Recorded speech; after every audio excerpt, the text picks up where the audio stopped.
Welcome to Category Visionaries, the show dedicated to exploring exciting visions for the future from the founders who are on the front lines building it. In each episode, we'll speak with a visionary founder who's building a new category or reimagining an existing one. We'll learn about the problem they solve, how their technology works, and unpack their vision for the future. I'm your host, Brett Stapper, CEO of Frontlines Media. Now let's dive right into today's episode.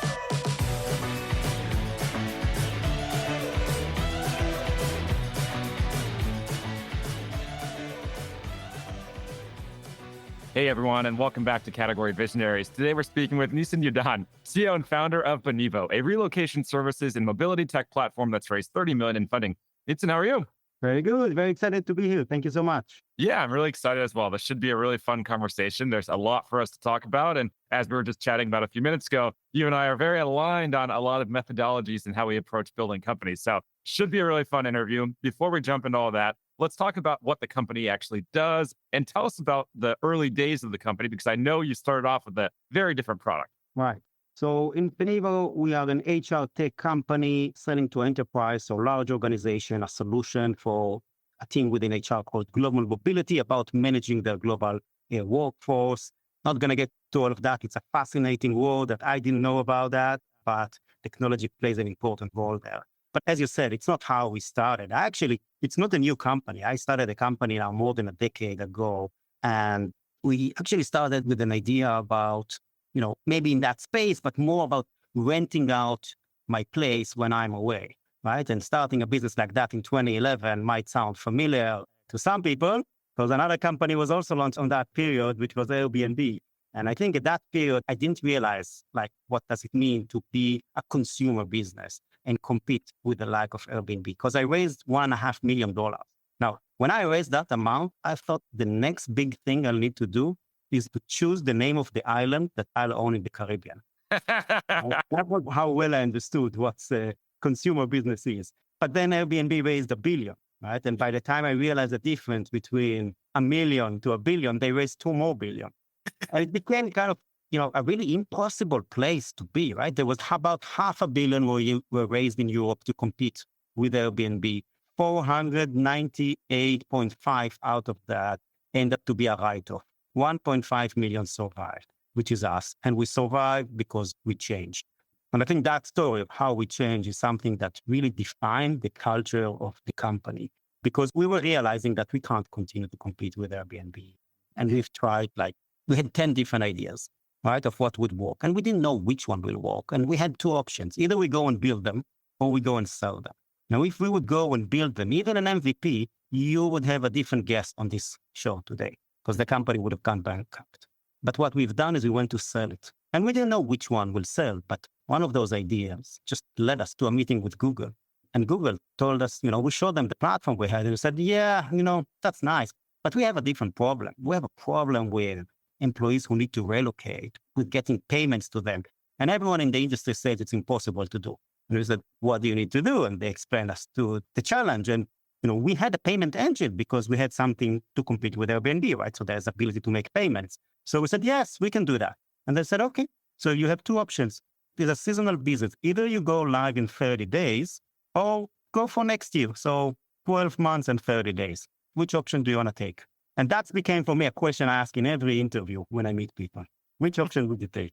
And I think similar to you, the one we took, right, and the one I think everyone should take is the 30 days. Because you never know when another opportunity will come, what will happen. And clearly we didn't have a product or time to build it. So we went with that, and we've managed to sell to Google on what I like to call the ugliest page in the history of internet pages. It was created by my colleague, Matthew G. 5 minutes before the meeting, using some, he's not a developer event, so it's just some tools we found, and we've signed Google on that tool, and to me, that was a big kind of aha moment in my career to realize two things. First, which is critical in sales, client cares about value, about the benefit, not about the feature, right? So Google they're not a stupid company. They knew it's an ugliest page in the history of internet pages, but we were saying yes to a problem. Everyone said, no, it's not possible. And they really wanted to solve that problem. And the second thing I've learned is that, you can be as ugly as you want, as long as you are the only one, which in a way, right? It's a lesson maybe I should have learned earlier in life, but Do you have that page sitting somewhere printed out? Is it like hanging in your office wall somewhere?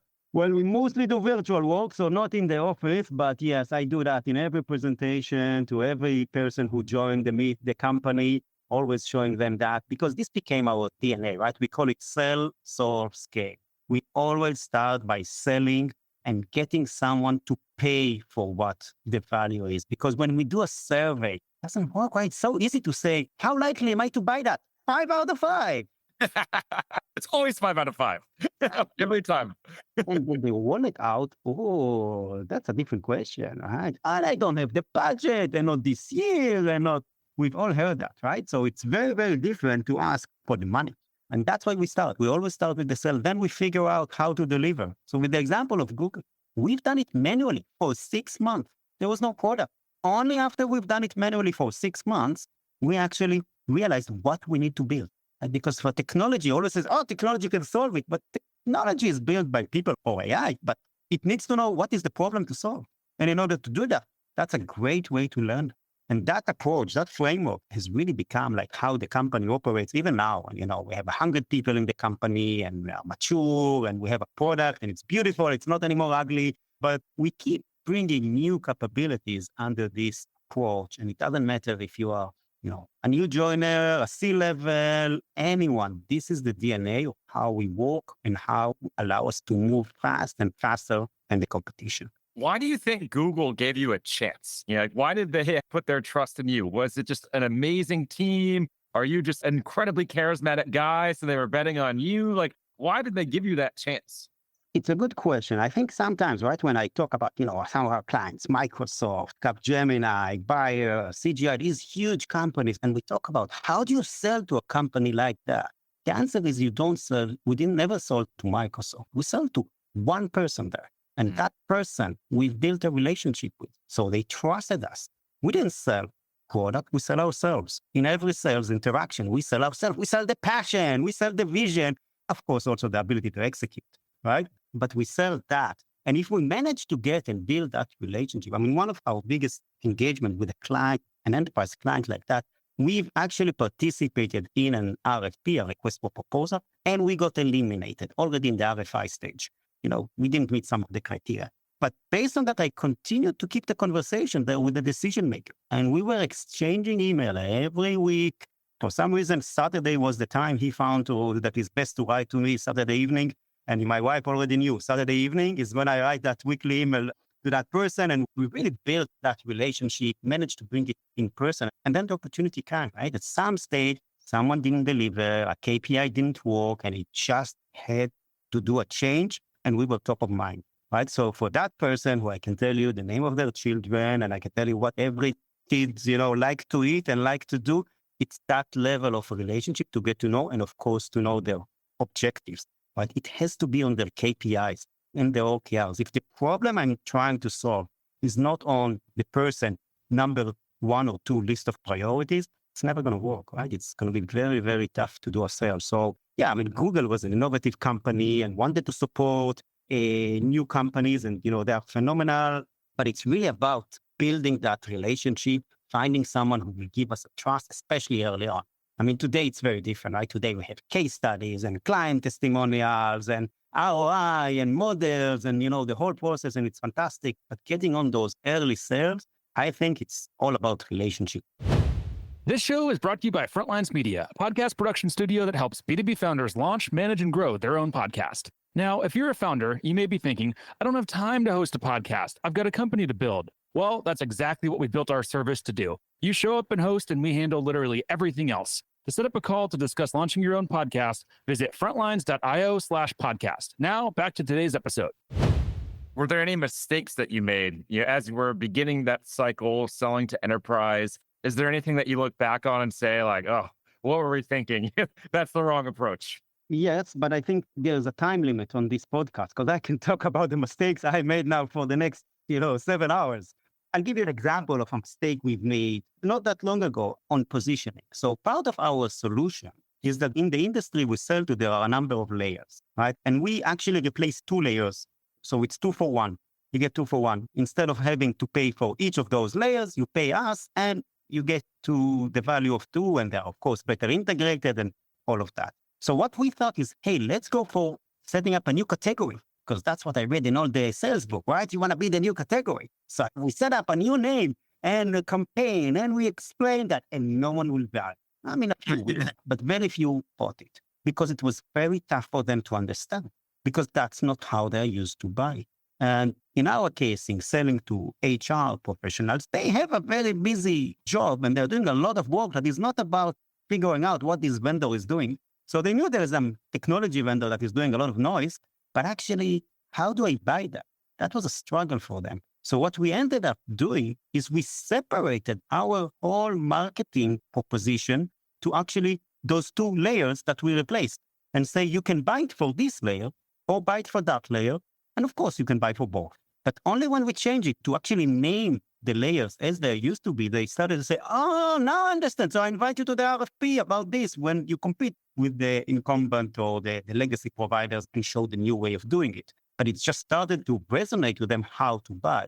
Right? So for us, it made a lot of sense how to create a new category. Right? We always read about that and learn, and some people do it amazingly. But actually, sometimes it's better to think of how is a buyer, especially enterprise, and we are selling to those mega clients. How do they know to buy? How can they buy solutions? I've had a very painful experience there myself, which is, embarrassing to admit in hindsight. But last year I founded a company. We brought it to market. Essentially what we do is we help companies find talent in Latin America. So it's, marketing talent in Latin America. And we came out to market with something that I thought was so clever, and it was marketing talent as a service. It sounded so cool. No one had any idea what the hell we were selling. Instead, I spoke to customers, figured it out. It's marketing staffing. It's not sexy. It's not cool, but it's what people are buying. As soon as we did that, sales started to take off. So it was a painful lesson for me of don't get too emotional. I wanted to make it something cool when I should have just been using the voice of the customer and talking about it in the way they talk about it.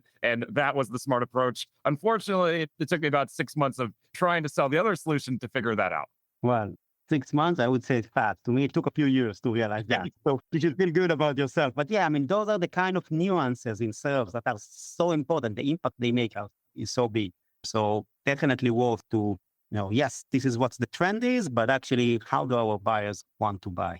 Yep. That's a very, very good lessons there. I think that's something all founders struggle with. I think especially on the category creation side. I'm sure you know the book Play Bigger. I think that was a Bible for a lot of people, and a lot of people have pursued that strategy, and it can work. I've had people on my other podcasts where it does work, but it is hard. Whenever I have someone on who's created a category, the number one piece of advice they have is don't do it. That's a brilliant one. I didn't know this one. What else from a marketing perspective have you done that's maybe different, or took you some iterations and some lessons until you got it figured out? Yeah. So I think one of the things we've done quite well is community selling, is realizing we are operating on a relatively small go-to-market team, 7 or 8 people, small percentage out of the 100 people. The majority of people work on building the product and working with clients. So how can we do that in an efficient way, right? We're never going to be like the biggest advertisers. We're never going to do, how do we get to people? And the way we got them was through community selling. And we built kind of a few things that worked well for us. First, we launched LinkedIn Live Show. So every week there is a show. We brought to be the host of that show someone who is extremely well-known in the industry, kind of the Michael Jordan or the LeBron James of global mobility. And he's a phenomenal person. His name is Brian Friedman. And I've been, very lucky to be working with him for a few years. So he already brought a group of followers. And then we bring guests every week and really build a machine around adding value-add content marketing. But yeah, everyone knows it's about Benivo. And then we've also launched the campaigns such as the top 100 in our industry. So who are the 100 professionals? And, it's all by votes of the industry. We don't influence the results, but we are the ones who are facilitating that. And we are announcing that. And people, surprise, surprise, they like to be recognized. Right. So it creates a lot of love and a lot of feeling of community. And we always do it around Christmas. So it feels like a Christmas gift. And those kind of initiatives, they require thinking and, a bit of quote hacking and the right people to set these up. But it's not requiring large budgets. And it got us to big community of followers, which eventually we brought into a group we call the Changemaker Networks. So that's a group. We have now about almost 200 people there that they're not only clients. Some are clients, some are maybe will be clients, and some we've lost their RFP, so they will not be clients, but it's okay. They've decided that they want change in the industry, and they would like to support us in defining that change and network with each other. And we organize kind of quarterly meetings with them, and they give us feedback about our product, and they connect with each other on those, day-to-day work-related challenges. And they also choose a cause that they would like us to donate on their behalf to, that is close to their heart. And that kind of training allows also people to a little bit engage with us before buying. Because for our enterprise, right, it's like, you never go wrong by choosing IBM, right? We've all grew up on that. But how do you change that, right? As a new player there, when you're not IBM. So it's the importance of building the trust, building the relationship, giving enterprise and people the opportunity to kind of engage with you, engage with your culture before they make a decision that, if it's the wrong decision, it can impact their career. Where does that community live? Is that a Slack community? Where does that live? So that's maybe, if for anyone who's listening, I'm sure there is an opportunity to build a solution there to where communities live. Because we've tried actually LinkedIn community, where in WhatsApp and Slack and Teams, actually none really work. Because Slack is great, but many of those people work for companies who use Teams. So they don't use Slack. They don't use to Slack. Same the other way around. And with LinkedIn, we all try to create groups on LinkedIn. So it's a mix. We are on all of them, and we are on emails, and it's mostly around meetings and, in-person sessions. And we have a remarkable person who is running that community, and she links the different people. So if someone posted on Slack, she will make sure that also those that are using Teams are seeing it. So we are involved yet in making that, but I couldn't find a proper platform for that. This show is brought to you by the Global Talent Co., a marketing leader's best friend in these times of budget cuts and efficient growth. We help marketing leaders find, hire, vet, and manage amazing marketing talent for 50 to 70% less than their U.S. and European counterparts. To book a free consultation, visit globaltalent.co.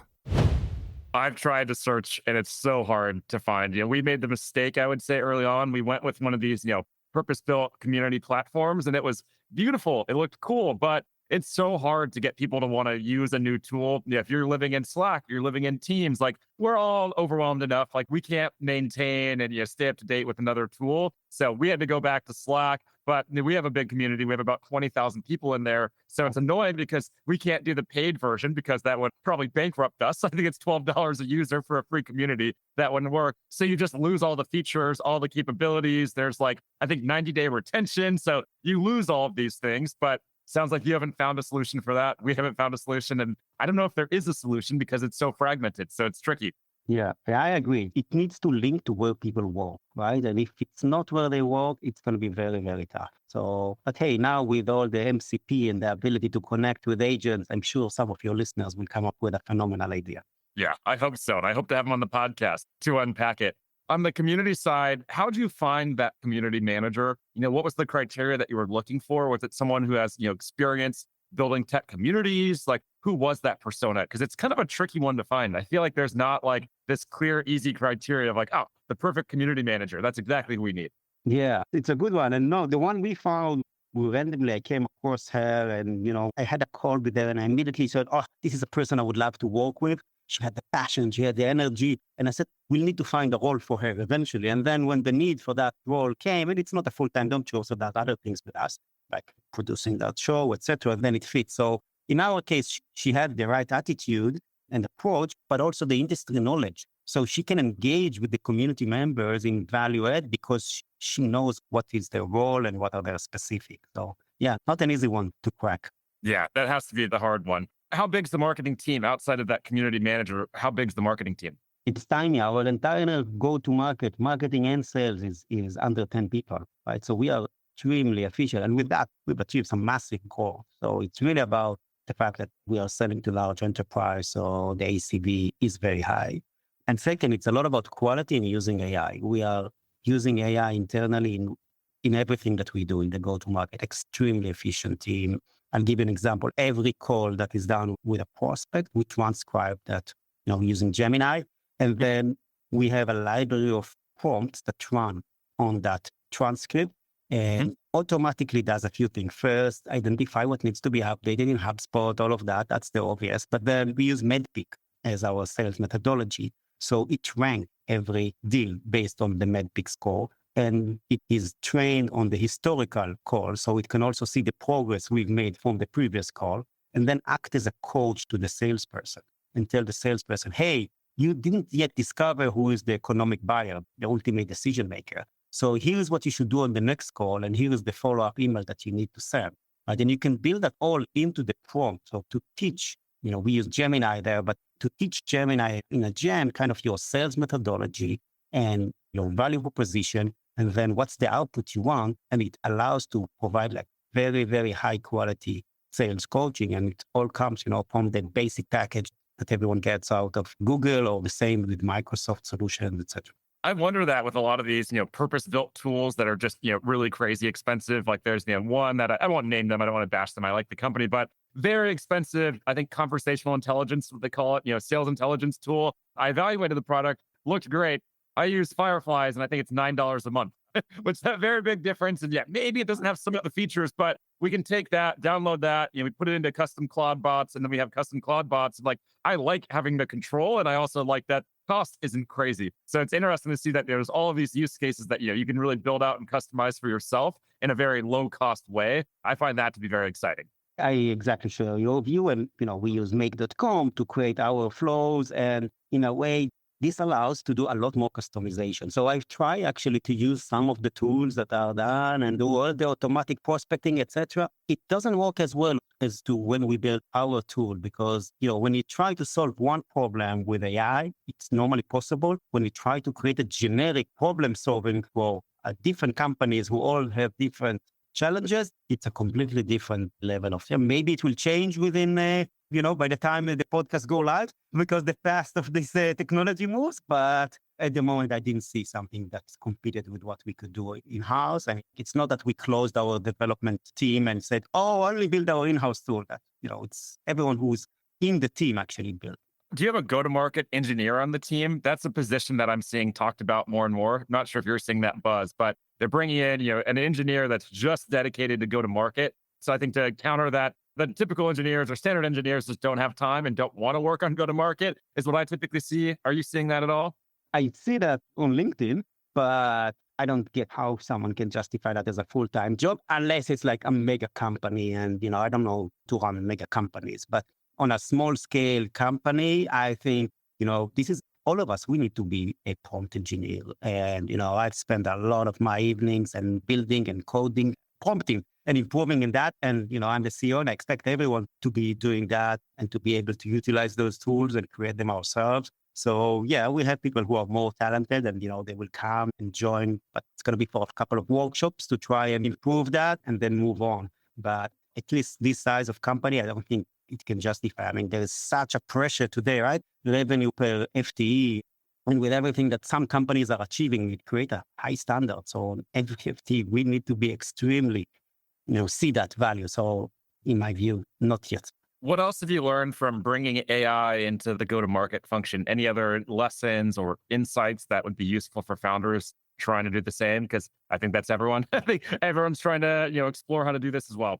Yeah, so I think some of those, the actual prompting, right? So how do you get like higher accuracy in what you get out of it? And there are a few techniques we've used there, right? So first of them is inside the prompt, we already create what's the output. So we said, hey, the output, I would like it to be a spreadsheet, and these are the columns, and here is a sample of 2 or 3 lines. And that just increases the quality by a lot, because it's like us, right? As human beings, when we're being told what to do, and what the outcome should be, the likelihood of us getting it right goes up significantly. So doing that in the prompt, we've seen helping a lot. The other thing that we are doing in prompt engineering is that we actually ask the AI tool to write the prompt for us, to write the ultimate prompt. And that's a trick many people know. And it actually, it delivers a lot of value that. So I think those are the areas there. Obviously we generate marketing materials with that. And, one of the things that works very well for us is create an RFP response. So again, there's tools to do that. We build our own that we get RFPs normally are 300 to 400 questions. Every client is unique and that to be similar questions. So what we build is a tool that is trained on like our best last 10 RFP responses.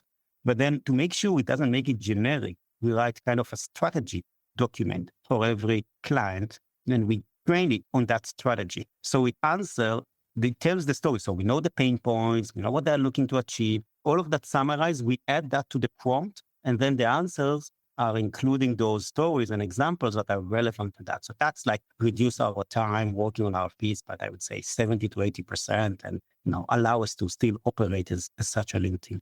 Amazing. I'm seeing we're over on time now, so we're going to have to wrap here. I think we'll have to bring you on in a year or so for a part 2, check in, see how you're doing, and of course, understand what's changed on the AI go-to-market side. This has been super fun. I've really enjoyed the conversation. Before we wrap, I want to give you a chance to talk about the vision. So what's the big picture vision for everything that you and the team are building today? That's a big ask. So I think for us, right, in terms of the vision, we look at what our clients most need. They need to be more strategic, to add more value to their organization. And we need to make sure we help them to do that. Now, our clients are not IT experts. They're not AI engineers. They're not prompt engineers. We need to be that vendor that provides them the tool to be more strategic, to free up their day-to-day time. And from there, like Jeff Bezos said, we need to work backwards, right? Start from there, start with the customer, and work backward to design the company, to build everything that we are doing accordingly. So that means that even our products will change and our value will change, and the way we do will continue to change. But as long as we are obsessed with what the client wants and go back, I think, it's been a decade of an amazing journey. I can see that happening also for the next decade. Amazing. Well, cheers to another decade, and thank you for taking the time. It's been a lot of fun. Amazing. Thanks so much for inviting me. This episode of Category Visionaries is brought to you by Frontlines Media, Silicon Valley's leading podcast production studio. If you're a B2B founder looking for help launching and growing your own podcast, visit frontlines.io/podcast. And for the latest episode, search for Category Visionaries on your podcast platform of choice. Thanks for listening, and we'll catch you on the next episode.